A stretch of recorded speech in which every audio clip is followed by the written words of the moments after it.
તારીખ આજે 10 માર્ચ 2025 બરાબર. આપણે 11 છે આજે અને આપણે આ શ્રી રામાનુજાચાર્ય કૃત વ્યાસસૂત્રનું શ્રી ભાષ્ય જોઈ રહ્યા છે. એમાં આપણે નાથ મુનિ જે આચાર્ય પરંપરામાં આવે છે શ્રી સંપ્રદાયમાં, એ નાથ મુનિનું જીવન ચરિત્ર જોઈ રહ્યા હતા. શ્રી સંપ્રદાય જે ભગવાન રામાનુજાચાર્ય જેમણે વિશિષ્ટાદ્વૈત વેદાંતની રચના કરી, જેનો 121મા શ્લોકમાં શિક્ષાપત્રીમાં ભગવાને ઉલ્લેખ કરેલો છે શ્રીજી મહારાજે કે ભાઈ અમને પ્રિય એવો જે મત જે છે તે વિશિષ્ટાદ્વૈત છે.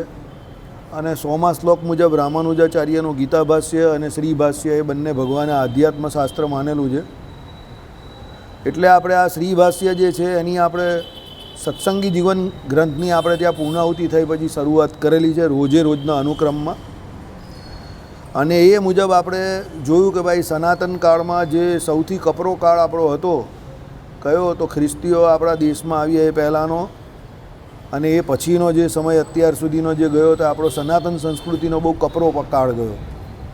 તો એ દરમિયાન જે લોકો દ્વારા આપણી આ સનાતન સંસ્કૃતિ ટકી રહી, એ આલવારોની પરંપરા આપણે જોઈ. 12 આલવારો થઈ ગયા, તે જે બ્રાહ્મણ, ક્ષત્રિય, વૈશ્ય, શૂદ્ર, અંત્યજ અને સ્ત્રીઓ શુદ્ધ હતા એમાં. અને એ ભારતીય સંસ્કૃતિને એમણે દ્રવિડ વેદાંત દ્વારા બહુ સારી મદદ કરી કે ભાઈ દ્રવિડ ભાષામાં વેદાંત એ એમની કથા કરતા હતા, ગામે ગામ વિચરતા હતા અને ભક્તિ એનો પ્રચાર પ્રસાર કર્યો. ભક્તિ કઈ, શાસ્ત્રોક્ત જે ભક્તિ કઈ એનો એમણે પ્રચાર પ્રસાર કર્યો, જેના દ્વારા આપણી સનાતન સંસ્કૃતિને, જ્યારે આપણી આ ભૂમિ ઉપર બૌદ્ધો, જૈનો અને ખ્રિસ્તીઓનું વધારે પડતું પ્રચલન હતું અને એ પછી મોગલો સુધી, ત્યારે એ આલવારોથી માંડીને આપણી આખી આચાર્ય પરંપરા, એ પછી આચાર્ય પરંપરા આવી. કઈ? જગદગુરુ શંકરાચાર્ય, રામાનુજાચાર્ય, રામાનંદાચાર્ય, માધવાચાર્ય, નિંબાર્કાચાર્ય, ચૈતન્ય મહાપ્રભુ, વલ્લભાચાર્ય આદિ આખી એક ગુરુ પરંપરા, એટલે આચાર્ય પરંપરાઓ આવી. આ બધી પરંપરા જે આપણી સંસ્કૃતિમાં આવી એના દ્વારા આપણી સંસ્કૃતિ આખી ટકી રહી અને જેના દ્વારા આપણે આજે આ મંદિરોમાં મોટા મોટા બેઠા છે. આપણી ઉપાસના જે છે તે ટકી રહી, આપણી મૂર્તિ પૂજા ટકી રહી. મૂર્તિઓમાં રહેલા જે ભગવાન બરાબર, વિષ્ણુ, શિવ, ગણપતિ, પાર્વતી અને સૂર્ય, આ પંચ મહાદેવ એટલે પંચદેવ, એની પૂજા, ઉપાસના, આ બધું આપણું જે ટકી રહ્યું. એમાં આ જે છેલ્લા 2000 વર્ષો દરમિયાન કે એ પહેલાંના અમુક સમય દરમિયાન જે આપણો કપરો કાળ ચાલતો હતો, એમાં આલવારો અને આ આચાર્યો એમનો બહુ સિંહ ફાળો છે. હવે આપણે 12 આલવારોની કથા જોઈએ, પછી અત્યારે આપણે નાથ મુનિ જે છે આચાર્ય પરંપરામાં એમની કથા જોઈ રહ્યા છે. નાથ મુનિ શ્રી સંપ્રદાયમાં જ આવે છે. નાથ મુનિ, યામુનાચાર્ય અને પછી શ્રી રામાનુજ સ્વામી, આ બધા શ્રી સંપ્રદાયના આચાર્યો છે, ગુરુ છે. આચાર્યોએ શું કર્યું તો વ્યવસ્થિત સંપ્રદાયની સ્થાપના કરી. એમાં પોતે જે કોઈ સાધુઓ હતા, ત્યાગીઓ હતા, ત્યાગીઓની દીક્ષા આપી અને એ ત્યાગીઓ દ્વારા, સંપ્રદાય દ્વારા સનાતન સંસ્કૃતિ જે છે એનો પ્રચાર પ્રસાર કર્યો. જે લોકો વેદ વિરુદ્ધ વર્તતા હતા એ બધાને વેદોની અંદર જે કોઈ ઉપાસના કાંડની વાત આવે છે કે પરમાત્મા તત્વનું નિરૂપણ આવે છે, તે પરમાત્માના સ્વરૂપ જોડે ભક્તિ સંપ્રદાયના આચાર્યોએ એ આખા ભારત વર્ષના જે કોઈ જનસામાન્ય સનાતન સંસ્કૃતિના જે કોઈ આપણા હિન્દુઓ એમને જોડ્યા. એટલે એ આચાર્યોનો આપણી ઉપર બહુ મોટો ઉપકાર છે. એ આલવારોનો આપણી ઉપર બહુ મોટો ઉપકાર છે. એમાં નાથ મુનિનું આપણે ચરિત્ર જોતા હતા કે ભાઈ એમણે સહસ્ત્ર ગીથી નામનું જે એક શાસ્ત્ર જે હતું, જે આલવારોમાં સટકોપ મુનિએ બનાવેલું હતું બરાબર. અને એ 1000 સ્તોત્રનું એટલે 1000 અંદર શ્લોક હતા એનું એ આખું સહસ્ત્ર ગીતિ નામનું એમ કહે કે જે આખો ગ્રંથ હતો, એ ગ્રંથ સતકોપ મુનિ ગયા પછી એમણે એમ કહી કે કોણે? નાથ મુનિએ આખો પાછો એમના દ્વારા ઉપયોગમાં લીધેલો. કેવી રીતે? મધુર કવિ જે સંગીતમાં બહુ નિષ્ણાત હતા, તેમણે એ ગ્રંથોનું દિવ્ય ગાન પણ એમણે શીખવી દીધું. એટલે એ મધુર કવિ અને સતકોપ મુનિ એ બંને ધામમાં ગયા પછી એમની પાસે ઉપાસના કરીને કોણે? નાથ મુનિએ આ બંને સ્તોત્ર લીધેલા. એક તો આખું દિવ્ય પ્રબંધ નામનો ગ્રંથ હતો, તમિલમાં રચાયેલો, અને સહસ્ત્રગીતિ. એટલે શ્રી સંપ્રદાયમાં એટલે રામાનુજ સંપ્રદાયમાં આવા ઘણા બધા કિસ્સાઓ કે છે કે જેમાં મહાપુરુષો પોતે આ લોકમાં ન હોય, એ પછી પણ એમના શિષ્યો એટલા બધા ઉપાસનામાં પાવરફુલ હતા કે એ એમના મૃત્યુ થયા બાદ એટલે શરીર અંતર્ધાન લીલા થઈ ગયા બાદ પણ પાછા એમની પાસેથી એ ગ્રંથો કે એ જે કોઈ એમને જરૂર હતી તે મંત્રો પાછા લેતા હતા. આ કથામાંથી ઐતિહાસિક સાર એ લેવાનો છે કે જેમ પાછળથી મહારાષ્ટ્ર દેશમાં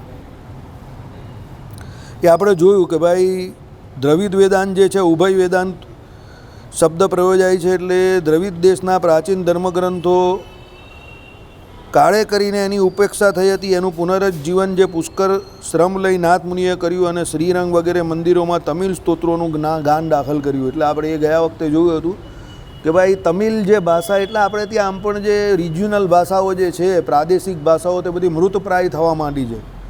પહેલાં પણ મૃતપ્રાય થતી હતી ને અત્યારે પણ મૃતપ્રાય થઈ રહેલી છે. તો એને પાછી પુનરુજ્જીવન એને આપવા માટે આ નાથ મુનિએ પ્રયત્ન કર્યા અને આજે પણ શ્રીરંગ જે ક્ષેત્રમાં શ્રીરંગ મંદિર છે ત્યાં તમિલ ભાષામાં સ્તોત્ર મંત્ર જે છે ભગવાનના તે આજે પણ ગવાય છે અને એના માટે જવાબદાર આ નાથ મુનિ પોતે છે.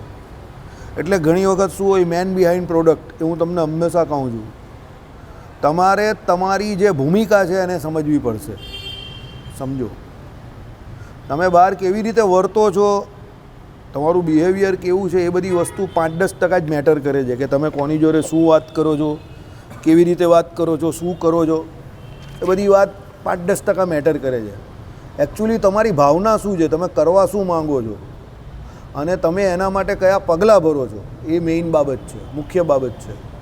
સામાન્ય રીતે તમે આખા દિવસમાં ઘણા બધા માણસને મળતા હો પણ એનાથી કોઈ સિદ્ધાંત સાબિત નહીં થતો.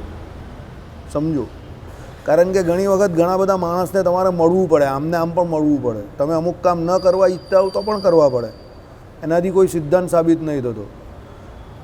સિદ્ધાંત સાબિત ક્યારે થાય છે કે જ્યારે તમે કંઈક કરવા ઈચ્છતા હો અને તમારો એમાં ભાવ શું છે, પોઝિટિવ નેગેટિવ શું ભાવ છે, એ પછી તમે એ બાજુ કર્મ કરતા જાઓ.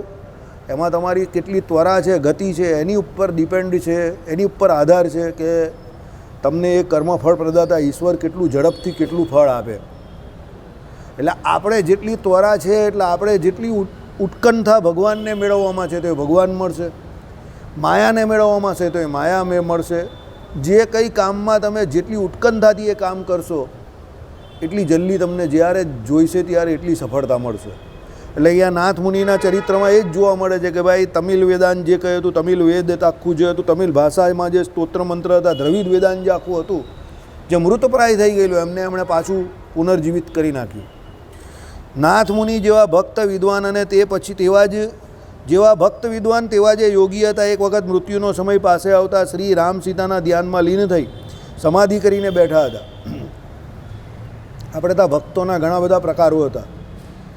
ભક્તો ઘણી વખત આપણે ત્યાં એવા પણ હતા કે જે યોગી હતા, સામર્થ્યવાળા હતા અને એક સાધ્ય દશાને પામેલા હોય એવા પણ ઘણા બધા હરિભક્તો આપણે ત્યાં થઈ ગયા.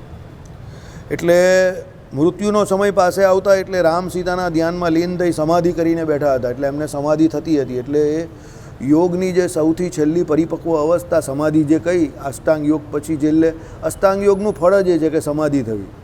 અને સમાધિનો અર્થ એ થયો કે ભાઈ આત્માને પરમાત્માનું મિલન થવું, આત્માને પરમાત્માનો સાક્ષાત્કાર થવો એ જ સમાધિ છે. બાકી યોગનું બીજું કોઈ ફળ નથી. અત્યારે આધુનિક જે યોગ દ્વારા તમને શરીરને સારું રાખવાના આ બધા નુસ્ખા બતાવવામાં આવે છે તો બહુ જનસામાન્ય બહુ સામાન્ય બાબત છે. એમાં કંઈ બહુ એટલું બધું લેવાનું નથી. ઠીક છે, શરીર તમારું સારું રહે, બીજી કોઈ એમાં બહુ પ્રાપ્તિ છે નહીં. પણ વસ્તુ પરિસ્થિતિ એવી છે કે યોગ ક્યારે કામનો કે જે સમાધિ સુધી પહોંચે અને પરમાત્માનું દર્શન, પરમાત્માનો સાક્ષાત્કાર તમને કરાવે. એટલે અહીંયા નાથ મુનિ વિશે શું કહ્યું કે એમને સમાધિ કરીને બેઠા હતા, એમાંથી જાગ્યા ત્યારે એ જ મૂર્તિ જોતા એને ચરણે શિર નાખી પરમપદને પામી ગયા. એટલે જે મૂર્તિને જોતા હતા એ જ મૂર્તિ એમને સામે દેખાઈ, એને ચરણે એમણે આમ શીશ નાખ્યું, શિર નાખ્યું અને ભગવાનના ધામને પામી ગયા, પરમપદને. એમના દેહોત્સર્ગનો કાળ ઈસવીસન 920ની આસપાસ ઠરાવવામાં આવે છે. એટલે નાથ મુનિ ઈસવીસન 920ની આસપાસ થઈ ગયા હતા. થયા ને, બરાબર છે. એમના પછી યામુનાચાર્ય આવ્યા અને એમના પછી રામાનુજાચાર્ય 11મી 12મી સદીની આજુબાજુ હતા. બરાબર છે, બધું મેળ ખાય જ છે. બરાબર. સંપ્રદાયની કાળ ગણતરી પ્રમાણે તેમનું આયુષ્ય 400-500 વર્ષ ટક્યું હતું. યોગી હતા ને એટલે 400-500 વર્ષ જેટલું એમનું શરીર ટકેલું હતું. સમજો, કારણ કે યોગી જે હોય છે તે શું કરે છે કે પોતે એમ કહે કે પોતાના પ્રાણ જે છે પ્રાણવાયુ એને ટકાવી રાખે. તો આપણું શરીર જે છે ને તે શ્વાસોશ્વાસ પર ટકેલું છે. તમે કેટલા શ્વાસ લેવો છો એની પર ટકેલું છે. એટલે ઘણી વખત શું હોય, તમે એ પ્રાણવાયુને ટકાવી રાખો, સમજો તમારું જીવન બહુ લાંબુ થઈ જાય, બરાબર. પણ હવે આમાં એક જ શરત હોય છે કે તમે પ્રકૃતિથી વિરુદ્ધ ન ચાલવા જોઈએ. એટલે પ્રકૃતિ કે પ્રકૃતિમાં રહેલા બીજા કોઈ જીવ પ્રાણી માત્ર એને હાનિ પહોંચાડતા હો તો તમે પછી નીકળી જાઓ. કારણ કે પછી પ્રકૃતિ તમારી વિરુદ્ધમાં જાય અને પ્રકૃતિના પ્રણેતા ભગવાન એ તમારી વિરુદ્ધમાં જાય એટલે પછી તમે નીકળી જાઓ. પણ જો તમે પ્રકૃતિની વિરુદ્ધમાં ન ચાલો, બીજા જીવ પ્રાણી માત્રને કોઈને હેરાન ન કરતા હો, ભગવાનનું ભજન કરતા હો, તો પછી તમે 400-500 વર્ષ 1000 વર્ષ પણ રહી શકો છો. સંપ્રદાયનો આપણો કિસ્સો જ છે. ભગવાન શ્રી હરિ જ્યારે નવલખા પર્વત પર ગયેલા ત્યારે પેલા 9 લાખ યોગીઓ ભગવાનનું ભજન કરતા હતા. બધા હજારો વર્ષ જૂના હતા અને ભગવાને ઘણાને એમાં દર્શન આપેલા હતા. એટલે તમે એમ વિચારો કે ભાઈ 1000 વર્ષ જૂના એ બધી અંબક વાત છે, ફેંક બંડલ ગોળા છે. કોઈ ગોળા નથી. ઘણા બધા જૂના સાધુ સંતો અત્યારે પણ તમને ભારત વર્ષમાં જૂના જંગલોમાં હિમાલય પર ને એ બધી જગ્યા પર જોવા મળે, ગુફાઓમાં. પણ એના માટે તમારી એવી દ્રષ્ટિ અને તમારી એવી સ્થિતિ જોઈએ કે તમે એમના સુધી પહોંચી શકો. બાકી અત્યારે પણ હોય, બરાબર.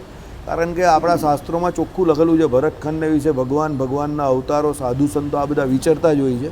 એટલે એવા ભગવત ભક્તો આજે પણ વિચરતા હોય. તમને મળે નહીં, એ આપણી દૈહિક બુદ્ધિ છે, પ્રાકૃત બુદ્ધિ છે. એટલે આપણે હજુ સત્સંગમાં બહુ નાની શરૂઆત કરેલી છે. પેલું ડોટ મૂકીએ ને એમ ડોટ જેટલી શરૂઆત કરેલી છે. આપણે કંઈ જ નહીં કર્યું.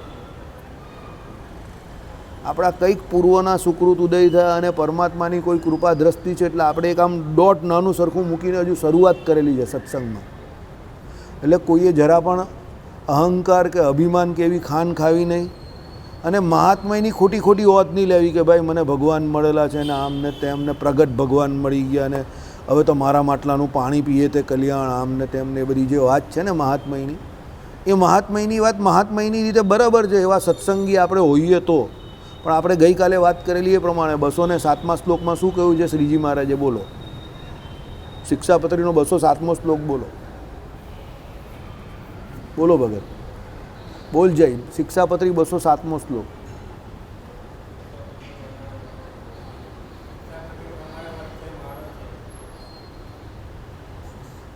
બોલ ભાઈ.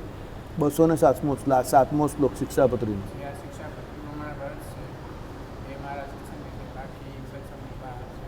બોલ ભાઈ, બરાબર બોલ.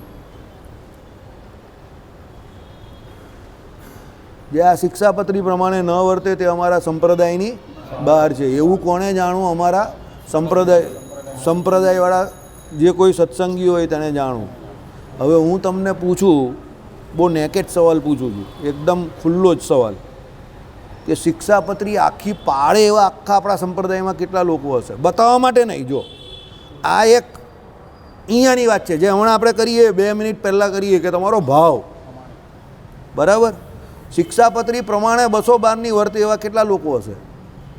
એટલે આખો સંપ્રદાયની બહાર છે. ભગવાને પછી શું કહ્યું કે એવું અમારા સંપ્રદાયના શિક્ષક જે સત્સંગીઓ એને જાણવું. પણ હવે કોઈ જ નહીં બચ્યું તો કિસકો ઉડાવું, કિસ પે રાજ કરું, સબકો તો ઉડા ડાલા. તો આખો સંપ્રદાયની બહાર ચાલ્યો ગયો છે 207મા શ્લોક પ્રમાણે. એટલે હું તમને કહું છું કે એવી ખોટી દાદાગીરી નહીં કરતા.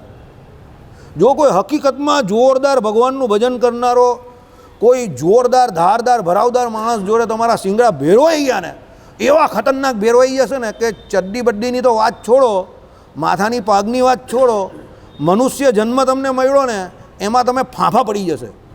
કોઈ હકીકતમાં જો ખતરનાક કોઈ ભગવાનનો ભક્ત મળી ગયો તો, જેનું કોઈનું જો એક કોઈ એવો મળી ગયો તમને ને તમને એવું હોય કે આ ડંફાસીઓ છે એમ કરીને હું આની પાછળ પડી જાઉં અને તમે એની પાછળ પડવા ગયા, એનું કંઈક કદાચ આટલું સરખું બી તમને લાગી ગયું ને, ફૂટબોલ થઈ જશો. બધા ફાંકા હે ને તમારા ઉતરી જશે બધા. કેમ? શ્રીજી મહારાજે જ્યાં કહ્યું, શું કહ્યું? સંપ્રદાયની બહાર છે આજ્ઞા. એટલે તમે પેલી લક્ષ્મણ રેખાની બહાર ચાલ્યા ગયા છો. ભગવાનનો ભક્ત કાર કર્મ માયાથી પર છે. આવા વચનામૃતના શબ્દ છે તો ઘણા બધા લોકો મારી પાસે આવીને મને પૂછે છે કે ભગવાનનો ભક્ત કાર કર્મ માયાથી પર છે, પણ આગળ શું લખેલું છે? કોણ પર છે? ભગવાનનો ભક્ત. તું ભક્ત છે? તું ભક્ત છે? તું 212ની શિક્ષાપત્રી પૂરેપૂરી પાડે છે? તું પૂરેપૂરો ભક્ત છે? તું ભક્ત હશે તો કાર કર્મ માયાથી પર થશે. તું ભક્ત નથી તો પછી કાથી પૂરો થવાનો?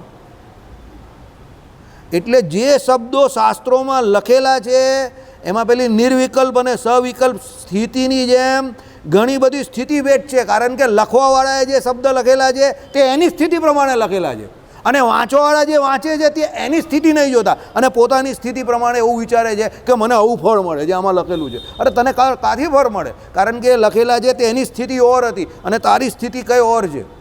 સમજો બરાબર? એટલે કોઈ દિવસ કોઈના માથા પર કોઈ પેરામીટર એવું કંઈ છે નહીં કે કોઈ મીટર મૂકેલું નથી કે કેટલું ભજન કરે છે, આની શું સ્થિતિ છે. એટલે દાદાગીરી કરવામાં મજા નથી. દાદા બનાવવામાં કોઈને મજા છે, દાદા બનવામાં મજા નથી. નહીં તો એવા લપેટામાં આવશો ને કે જય સ્વામિનારાયણ. બરાબર? કામ ધંધા બધું ભૂલી જશો તમે, તમારા એવા દોડતા થઈ જશો.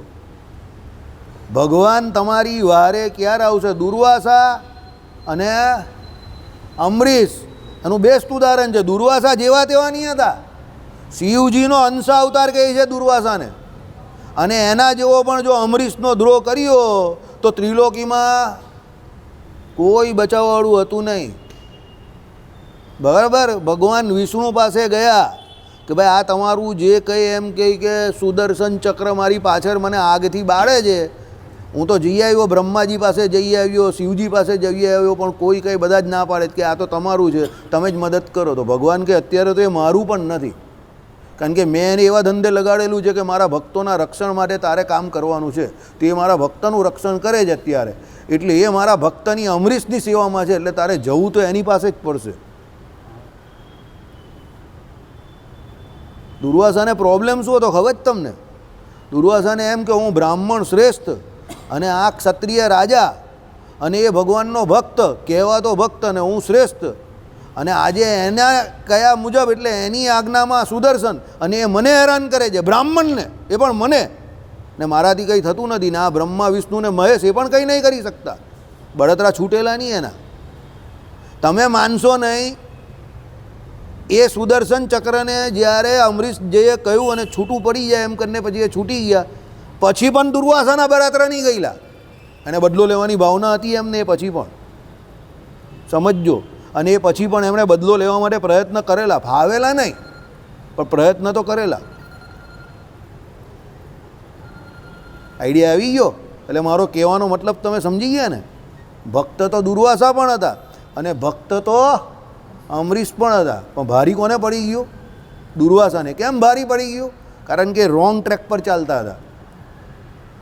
એટલે એવો વહેમ કોઈ દિવસ નહીં રાખતા કે સર્વોપરી સ્વામિનારાયણ ભગવાનનો પ્રગટ બ્રહ્મનો ઉપાસક છું, મને કંઈ ન થાય. એ વહેમમાં રહેતા જ નહીં. અને હાલતા ચાલતા બધાનો કોઈનો પણ જય સ્વામિનારાયણ એમ કરીને દ્રોહ કરતા ફરતા હશો કે કંઈ થવાનું નથી મને એમ કરીને ચાલતા હશો. આ તો બધા આલિયા માલિયા જમાલિયા જ ફરે છે ગામમાં, એવું વિચારતા નહીં.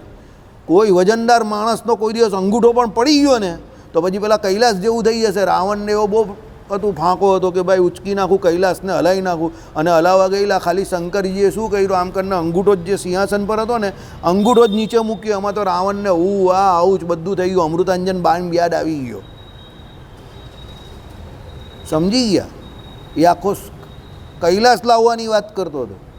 અને શંકર ભગવાને શું કર્યું? ખાલી અંગૂઠો જ જમીન પર હરાવી રહ્યો. એમાં તો રાવણના નીકળી ગયું. સમજજો. એટલે કોઈ દિવસ છે ને કેશુ સ્વામી કહેતા હતા, કોઈની શક્તિને લલકારતા નહીં તમારા ઉપાસનાના બળે કરીને.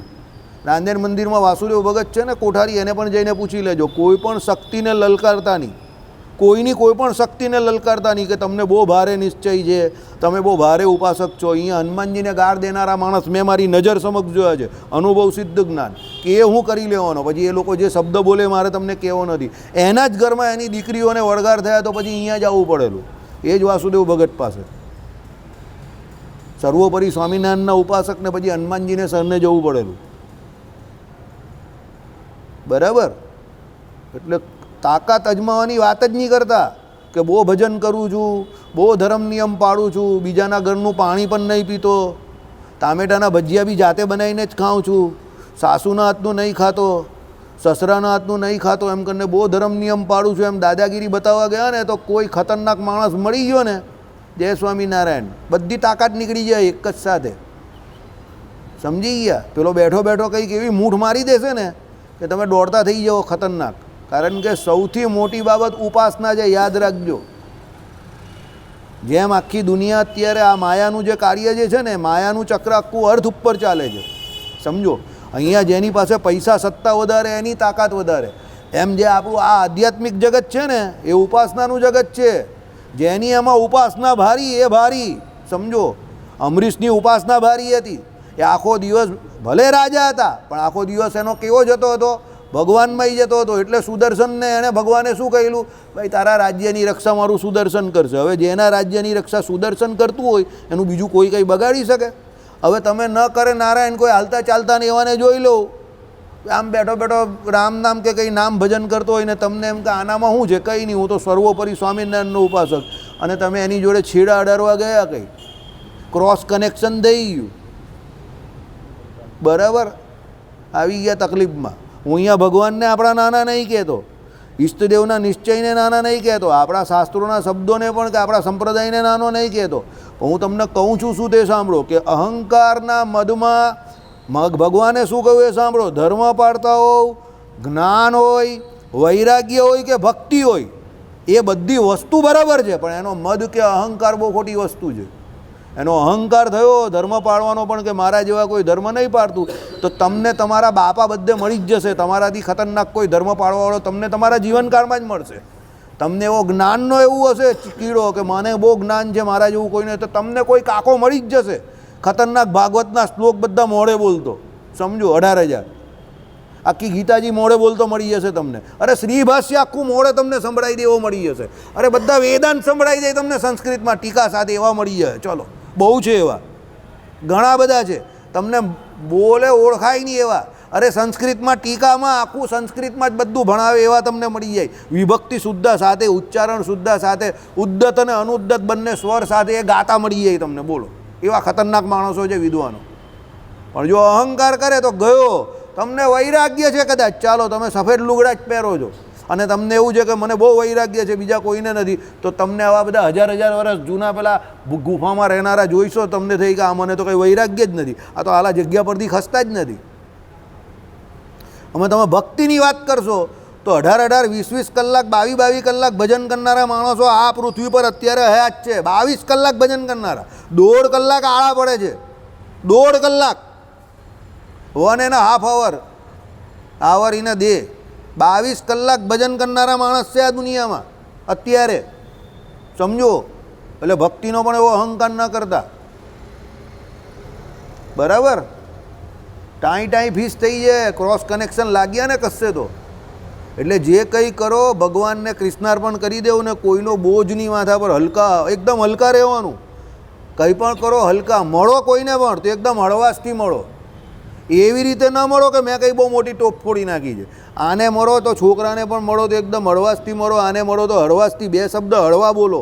બહુ મોટી વાત નહીં કરો. બહુ મોટી વાત કરવામાં કંઈ ફાયદો નથી. બરાબર, જે દિવસે તમારો દિવસ વાંકો થયો, જય સ્વામિનારાયણ, કોઈ બચાવવાવાળો નહીં આવે. યાદ રાખજો, બધા નાસ્તાની આગળ ને ભાગતાની પાછળ જ જાય.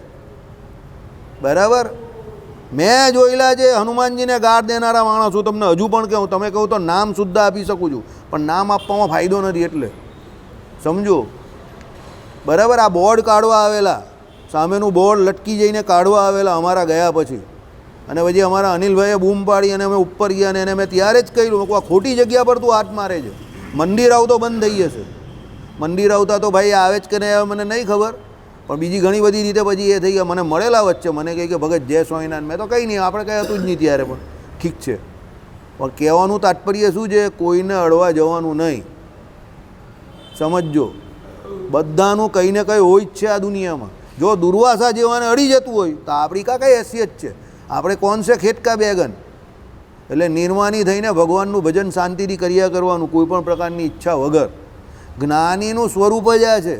એટલે જ ભગવાનને જ્ઞાની ગમે છે. ગીતામાં આવશે આર્ત અર્થાર્થી જિજ્ઞાસુને જ્ઞાની. એમાં આર્તને તો દુખિયારો જ કહ્યો છે શાસ્ત્રમાં. આર્તનો અર્થ જ દુખિયારો. દુખિયારો કોણ? તો ઐશ્વર્યથી ભ્રષ્ટ થઈ ગયો છે એટલે દુઃખી થઈ ગયો છે કે મારી પાસે કંઈ નથી, હતું ને ચાલ્યું ગયું, એટલે રડિયા કરે છે. હવે જે પોતે જ દુઃખી છે હવે એને કાં શ્રેષ્ઠ કહે? કોઈ દુઃખી વ્યક્તિને કોઈ સમાજમાં શ્રેષ્ઠ નહીં કહેતું, તો પછી આધ્યાત્મિક જગતમાં ક્યાં શ્રેષ્ઠ કહે?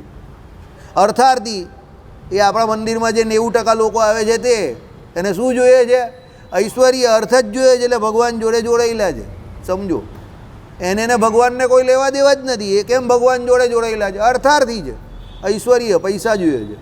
જિજ્ઞાસુ છે, બેઠેલા છે અહીંયા પણ 2-4 જેને બધું જ જાણવું છે. કોણ શું કરે છે, કોણ કાં જાય છે, કેટલા વાગે આવે છે, કેટલા વાગે જાય છે, કાંથી આવે છે, કાં જાય છે, કોની નોકરી છૂટી, કોની ઘરવાળી ચાલી ગઈ, કોની ઘરવાળી અહીંયા આવે છે, બધાને જ ઓળખે. અરે એક બેનના ગળામાં મંગળસૂત્ર કયું છે એ પણ એક ભાઈ મને આવીને કહી ગયા. હું તારી નજર તો જબરી કહેવાય, તું તો હાલે એક્સરે મશીન નાખતો લાગે છે હાથમાં, આંખમાં. હું પહેલાં તારી નજર કેમ પડી એ બાજુ? મને પાછો કહેવા આવ્યો, કારણ કે એ બેન અમારા ઘરના હતા, સમજો. હું મારી નજર નહીં પડી, તારી પડી ગઈ કેવું પડે? બરાબર. એટલે જિજ્ઞાસુ. હવે આ બધી જિજ્ઞાસાને પાછા જિજ્ઞાસુમાં નહીં ગયા, પ્રકૃતિ વિલક્ષણ જે જ્ઞાન, સમજો. એટલે ભગવાને જે નિજાત્માનમ બ્રહ્મરૂપમ કહ્યું ને, આત્મા સંબંધી જ્ઞાન, બરાબર, એને જિજ્ઞાસુ કહ્યો છે. પણ એ જિજ્ઞાસુ પણ શ્રેષ્ઠ નથી પાછો. શ્રેષ્ઠ કોણ છે? જ્ઞાની છે. કેમ? એને આત્મા પરમાત્મા સંબંધી જ્ઞાન છે, પોતાના સ્વરૂપનું જ્ઞાન છે, ભગવાનના સ્વરૂપનું જ્ઞાન છે, અને ભગવાનનું ભજન કર્યા કરે છે.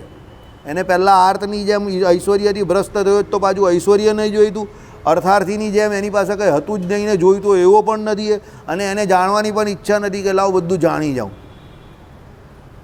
ઘણા બધાને બધી બહુ ખબર હોય એવી, પેલાનો ₹1,00,000 પગાર, આનો 50,000 પગાર, આનો 70,000 પગાર, આયરો આ 3 ધંધા કરે છે, આ 2 ધંધા કરે છે, આયરો આ જગ્યા પર જાય છે, આમાં આ પેલાનું આમ છે, આનું આમ છે. મેં કહું ભાઈ જય સ્વામિનારાયણ, તારી યાદ શક્તિને સલામ. મેં કહું મને આટલું બધું યાદ નહીં રહી, તું જા આગળ જા, સમજો.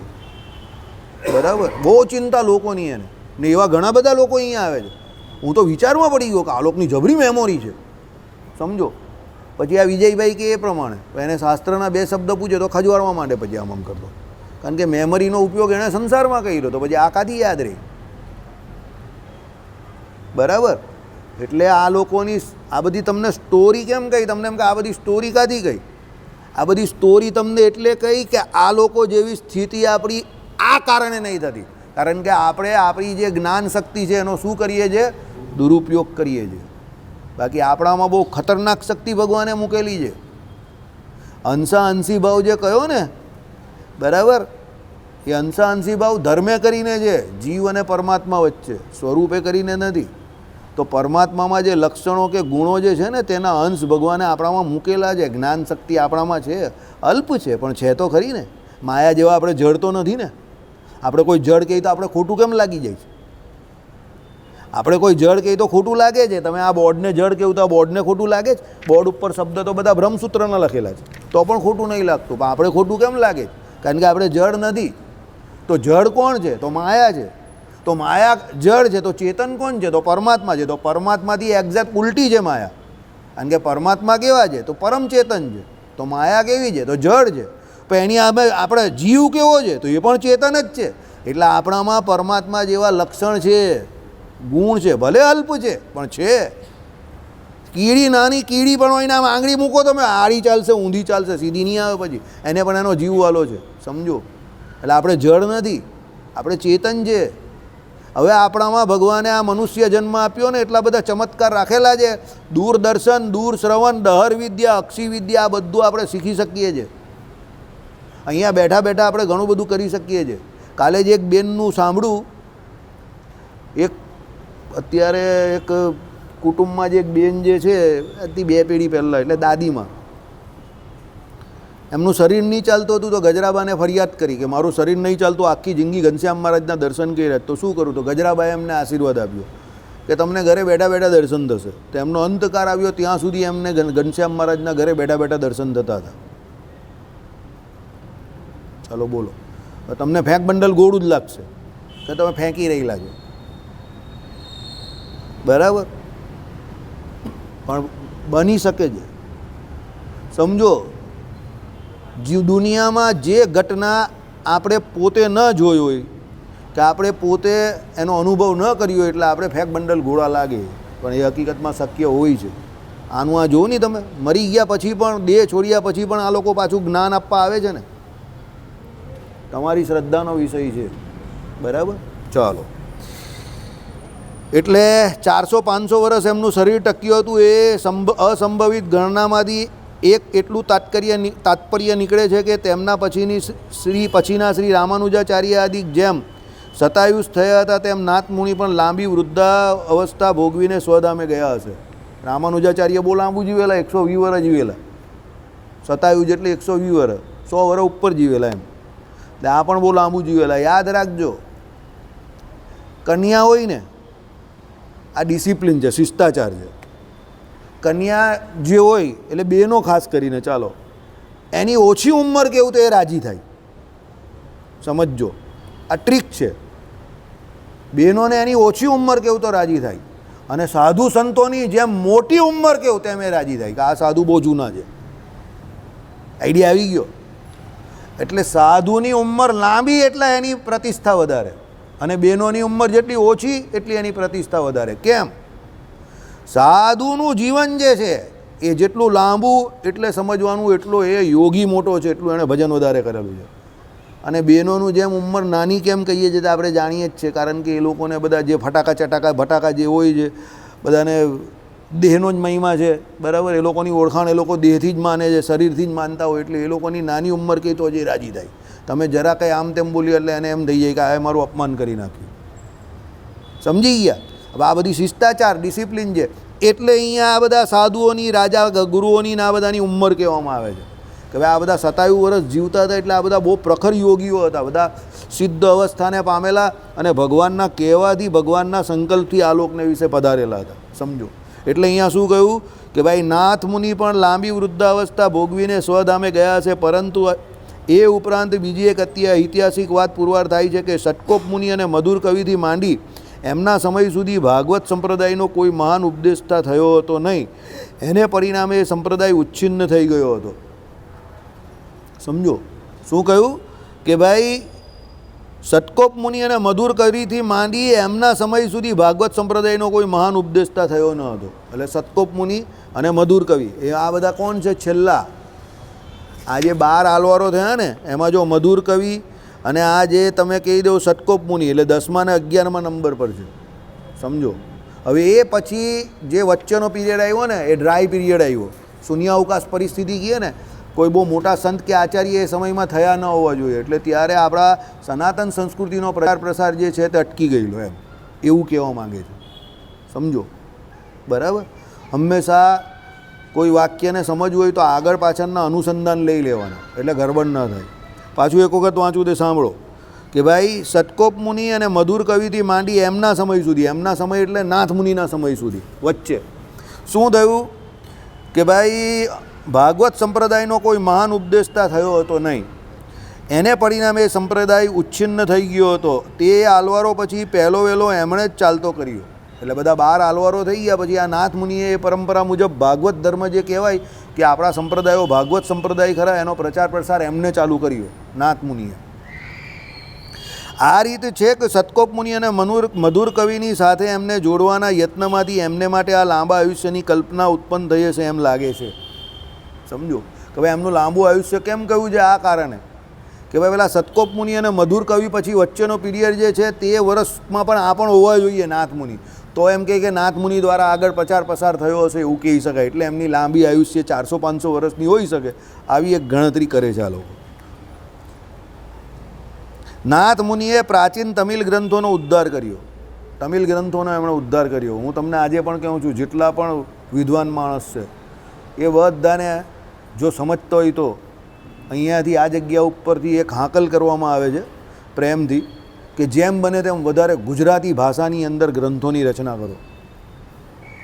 કારણ કે આવનાર જે પ્રજા જે છે ને એને કોઈ સંસ્કૃત કે કોઈ બહુ બીજી મોટી ભાષામાં સમજ નહીં પડવાની. એટલે ગુજરાતી ભાષામાં જેમ બને તેમ વધારે પ્રચાર પ્રસાર કરવો. તો આ આપણી જે કોઈ સનાતન સંસ્કૃતિ જે છે કે આપણા સંપ્રદાય જો છે એના ગ્રંથો જે છે તે જીવતા રહેશે. ગ્રંથો જીવતા રહે એટલે તમે સમજ્યા ને, પરંપરાગત રીતે એકથી બીજાને, બીજાથી ત્રીજાને મળતા રહે તો એ જીવતા રહે, ચાલુ ને ચાલુ રહે. નહીં તો પછી બચ્ચે બંધ થઈ જાય તો એ પછી મૃતપ્રાય અવસ્થામાં પહોંચી જાય. સમજો.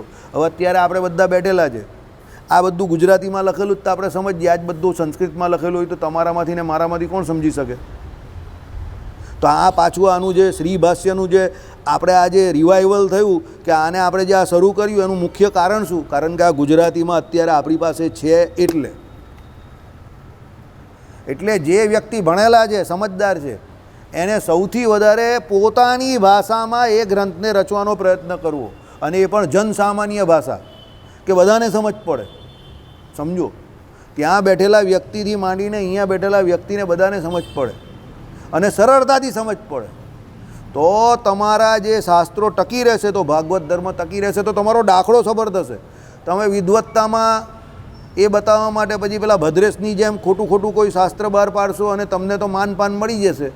પણ હવે એણે જે બહાર પાડ્યું તે આપણા સંપ્રદાયને પણ કામનું નથી, એના સંપ્રદાયને પણ કામનું નથી ને કોઈને જ કામનું નથી. કારણ કે જગતગુરુ શંકરાચાર્યને માનતા હોય એની પાસે ગયા અને પેલા લોકોએ રામાનુજવાળાએ તો એને માન્ય નહીં રાખ્યું. અને આપણો આખો સંપ્રદાય જે છે તે તો શ્રી સંપ્રદાય આધારિત આપણું આધ્યાત્મ જગત છે. તો એને આધારિત જો એ સ્વામિનારાયણ આપણા ઉદ્ધવ સંપ્રદાયની એક શાખા પણ કદાચ એની જાતને સાબિત કરવા માંગતા હોય તો એને પહેલાં વેલિડ કે એને માન્ય તો રામાનુજવાળા કરવા જોઈએ. તેની બધી મહેનત પાણીમાં છે મારી દૃષ્ટિએ. હું જે કહું જેમાં સમજ પડી એને જ સમજ પડી હશે. સમજ પડી? વિમલને સમજ પડી હશે, બીજા કોઈને સમજ નહીં પડી હશે. સમજો. એ ભાઈએ જે બ્રહ્મસૂત્ર કે જે કંઈ મૂક્યું અને એણે પાસ કોની પાસે કરાવ્યું? અવધેશાનંદજી પાસે.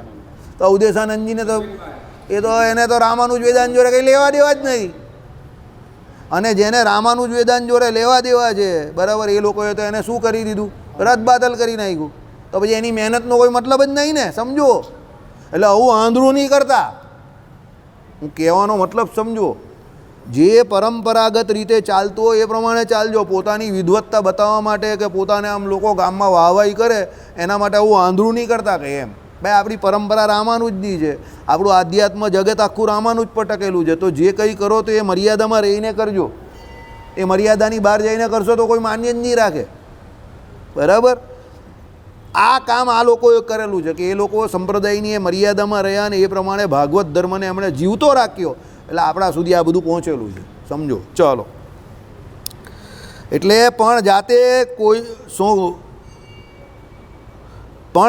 કોઈ પણ તમિલ ગ્રંથ લખ્યો નથી એ આશ્ચર્ય છે. એમણે કરેલા સંસ્કૃત ગ્રંથોમાં ન્યાય તત્વ અને યોગ રહસ્ય એ બે નામ જાણવામાં આવ્યા છે. પાછો કોઈ ગ્રંથ એમણે તમિલમાં નહીં બનાવ્યો એ પાછી બહુ મોટી રહસ્યની વાત છે. આ મોટા માણસના અમુક બહુ રહસ્ય હોય. જો એમણે આ જે ન્યાય તત્વની ને યોગ રહસ્યની વાત કરીને આ બંને રહસ્યમય ગ્રંથ જ છે. કારણ કે યોગનું રહસ્ય કેવું છે તમે સમજો. યોગ એક પછી એક જે એની સ્થિતિ બદલાય તે કોઈ યોગી પરમ યોગીઓ જ શીખવાડી શકે. ચોપડીમાંથી ભણાવી બધા શકે, પણ શીખવાડવા માટે એ રહસ્ય ભણેલો હોવો જોઈએ અને એને અમલમાં મૂકેલો હોવો જોઈએ. ન્યાય પણ એવો છે, અઘરો ગ્રંથ છે. ન્યાયના આચાર્ય જે હોય તે તાત્વિક દ્રષ્ટિએ બહુ પાવરફુલ હોય. બરાબર. કારણ કે એને તર્ક બહુ મોટો રહેલો હોય તો જ ન્યાયનો આચાર્ય થઈ શકે.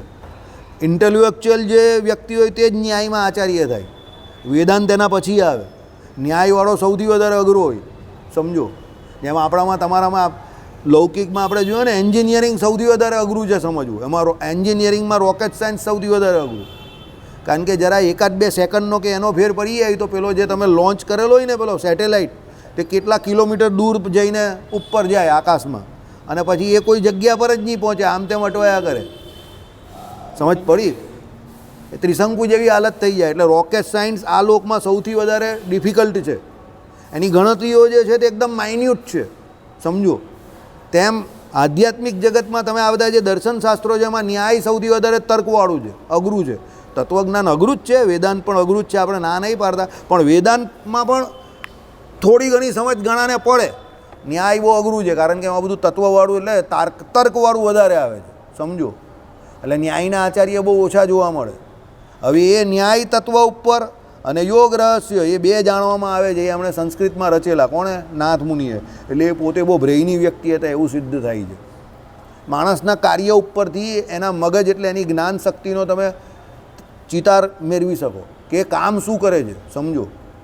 જે વ્યક્તિ જ્ઞાન શક્તિ ઓછી ચલાવતો હોય એનો મતલબ એવો નથી કે ઓછી હોય એને.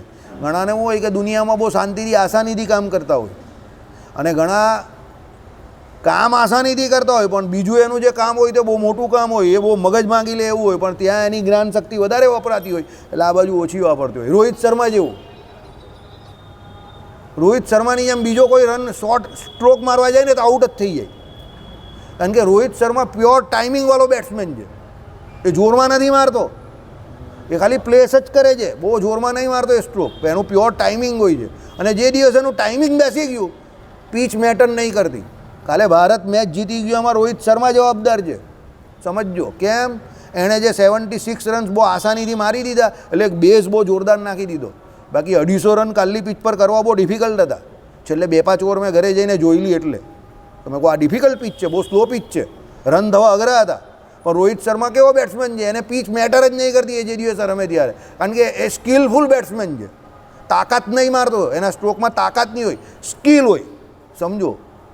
હવે જ્યાં આવડતનો ઉપયોગ થતો હોય જે જગ્યા પર, સમજજો, એની જ્ઞાન શક્તિ એવી છે કે એ કામ એ જ કરી શકે છે, બીજા ન કરી શકે. કારણ કે આવડત બધાની અલગ અલગ છે. તમારી દુકાનમાં તમે માલ વેચી શકો, પણ પેલો બધું જે ફિટ કરે જ ને, એ ફિટ કરવાનું કામ આપણું નથી, આપણે નહીં કરી શકીએ. આપણે માલ જ વેચી શકીએ, એ ફિટ એ જ કરી શકે. ટાયર અને પેલી જગ્યા એની વચ્ચે જે બળ કાઢવાનું હોય ને, કઈ જગ્યા પર કેટલું બળ કરવું એ એને જ આવડે, આપણાથી નહીં થાય. આપણામાં ભલે ગમે એટલી તાકાત હોય, આપણે માલ વેચી શકીએ, અંદર ઘુસાડી નહીં શકીએ. તમને એવું લાગે આ ઓટોમોબાઈલ્સમાં ને એમાં પેલા ગેરેજવાળા કામ કરતા હોય, તમને એમ કાં તો બહુ કંઈ નહીં, ટાયર ઘુસાડી તો જોજો કોઈ દિવસ, બરાબર ફે નીકળી જાય તમારી, સમજજો. આ તો આપણે નજર સમક્ષ જોતા હોઈએ એ ટાયર જે પેલો અંદર ઘુસાડે છે એ ભલે એન્જિનિયર નથી, પણ એ છે શું? એન્જિનિયરિંગ છે, સમજો. 2 ટાયર ઉપર ગુરુત્વાકર્ષણ બળને કારણે ગાડી આમને આમ ચાલે છે, એને કોઈ સપોર્ટ થોડો છે? સાહેબને પૂછી લો વિજ્ઞાનના, ગાડીને થોડો સપોર્ટ છે? તમે 2 વ્હીલર ચલાવો છો એને કાં સપોર્ટ છે? એ તો ટાયર છે, એને ખાલી તમે પેટ્રોલ બેલેન્સ આપો, ગાડી ચાલ્યા કરે છે. હવે જેણે શોધ્યો છે, અત્યારે આપણે નવી વસ્તુ નહીં લાગતી, કારણ કે આપણે ચલાવીએ છીએ, બહુ ઇઝી લાગે છે, પણ જેણે શોધ્યો છે એણે હકીકતમાં એની જ્ઞાન શક્તિનો ઉપયોગ કરેલો. જોઉં તમે, સરળ કામ નથી એ, કારણ કે ગાડી 2 વ્હીલર વિધાઉટ સપોર્ટ ખાલી પેટ્રોલથી આમને આમ સીધી ને સીધી ચાલ્યા કરે, વળાવી હોય તો વળી જાય, અંદર પેટ્રોલ ને ઓઇલ ને આ બધું જે ચાલે વ્યવસ્થિત ને બધી જગ્યા પર આડા અવળા ઊભા કેવા બોલ્ટ નાખેલા, જોઉં તો ખરા તમે. એનું એ તો જો એન્જિનિયરિંગ વર્ક. તમને થાય કે હાલા મગજ ચલવું જાણે તો કેટલું બધું મગજ ચલવું છે, કાં કેટલા બધા સ્ક્રૂ બોલ્ટ, અને સ્ક્રૂ બોલ્ટ કેવી રીતે મારેલા હોય કે ગાડી અક્કડની થઈ જાય, નહીં તો વળે જ નહીં. તમે સમજો, પેલી ટાયરની વળે તો ગાડી કાંથી વળે? એ તો આપણે ચલાવીએ હે મસ્ત મજા આવે, ગાડી મસ્ત ચાલે, માખણ જેવી ચાલે, બહુ મસ્ત કરી નાખી પેલા. અરે જ્યારે બનાવી હોય એને બહુ મગજ વાપરવું છે, અક્કલ, સમજો. એટલે આમાં આવું છે કે શાસ્ત્રો આપણે જે મળેલા છે એ આપણે બેઠા મળેલા છે, આપણી ભાષામાં મળેલા, એટલે આપણે બહુ સરસ. જેણે કર્યું હશે, જેને પ્રકાશન કર્યું હશે, જેને આને હયાત રાખવા માટે એના પૂર્વના આચાર્યો પાસે કે જેની પાસેથી આ બધું મટીરિયલ મેળવ્યું હશે, એને બહુ મહેનત કરી હશે, બરાબર. ચાલો, એમાંના બીજા પુસ્તકમાંથી વેદાંત દેશિકાચાર્ય વેંકટનાથે 1269 થી 1370 ન્યાય સિદ્ધાંત જન નામના પોતાના ગ્રંથમાં ઉતારા આપ્યા છે. આ વેદાંત દેશિક બહુ મોટા રામાનુજાચાર્યના સંપ્રદાયમાં આચાર્ય થઈ ગયા. એમના ઘણા બધા ગ્રંથો આજે પણ માનવામાં આવે છે, બરાબર. વેદાંત દેશિક બહુ મોટા આચાર્ય છે. આ જે છે આ પુસ્તક જે કહ્યું ને, કયું વેદાંત દેશિકનું ન્યાય સિદ્ધાંત જન, તે કહ્યું છે આ પુસ્તક કાશી વિદ્યા સુધાનિધિમાં પ્રગટ થયું છે, બરાબર. કેશુ સ્વામી અને રામસ્વામી આ વેદાંત દેશિકનું ઘણી બધી વખત નામ બોલતા હતા. અને રામાનુજી સંપ્રદાયના ગ્રંથો પણ બહુ ખતરનાક છે, બહુ જોરદાર છે. તત્વત્રયીના આને તેને બધા બહુ ઘણા બધા ગ્રંથ છે. આપણી જે ભૂમિકા છે તે પેલો કયો સંસ્કૃતના ગ્રંથ ઉપરથી છે? પ્રકાશિકા, કઈ માનમેય પ્રકાશિકા, માનમેય પ્રકાશિકા, એની ઉપરથી આખી આપણી આ ભૂમિકા છે. ભૂમિકા ગુજરાતીમાં છે, માનમેય પ્રકાશિકા સંસ્કૃતમાં જ આખી. હા, એટલે રામાનુજાચાર્યવાળી જે ઓરિજિનલ અર્જુનદાસ શાસ્ત્રીએ લખેલી છે. ભૂમિકા એમણે લખી, અને માનમેય પ્રકાશિકા પણ એમનો જ ગ્રંથ છે, એમણે જ લખેલી જ ને માનમેય પ્રકાશિકા, એટલે જ ને એ સંસ્કૃતમાં. હા, પણ એ સંસ્કૃતમાં અર્જુનદાસ શાસ્ત્રીએ લખી, સમજો.